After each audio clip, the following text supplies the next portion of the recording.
Good morning. Nandito kami ngayon sa JT1, papuntang City Center ulit. Naglalagay kami ng tubig. Itong tubig na to, ayan. Pero dito ang pasok niya, no.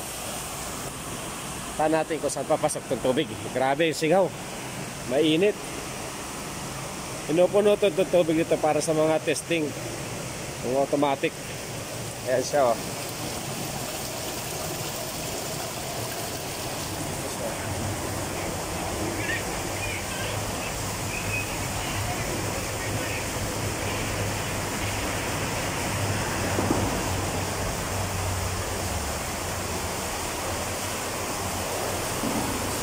Ayan siya.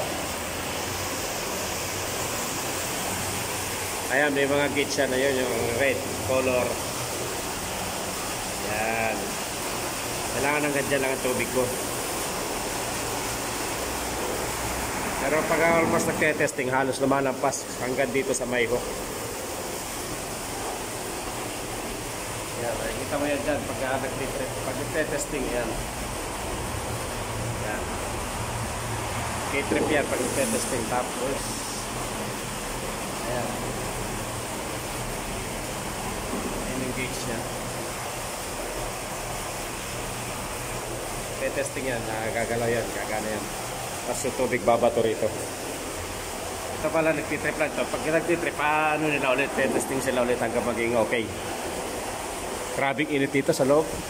Isolator. Ano, isolator. Pressure box. Switch nya. Ito yung fan. Pag mainit dito, pwede mong paganahin ito. So, dito tayo sa labas ngayon. Ito yung was na ginagamit. Galing yan dito sa backwood. So, doon yung fire hydrant. Doon galing ang tubig patapon. Patapon dito. Ganitong oras maganda maggabay ng tubig kasi walang sasakyan. Nakakailangan na dito ka lang sa shoulder, hindi ka pwede sa kalsada. Alam mo naman, mga patakbo masyado mabilis. Kaya mangilang-ilan lang kasi madaling araw eh. Binabantayan ko to hanggang sa mapuno to.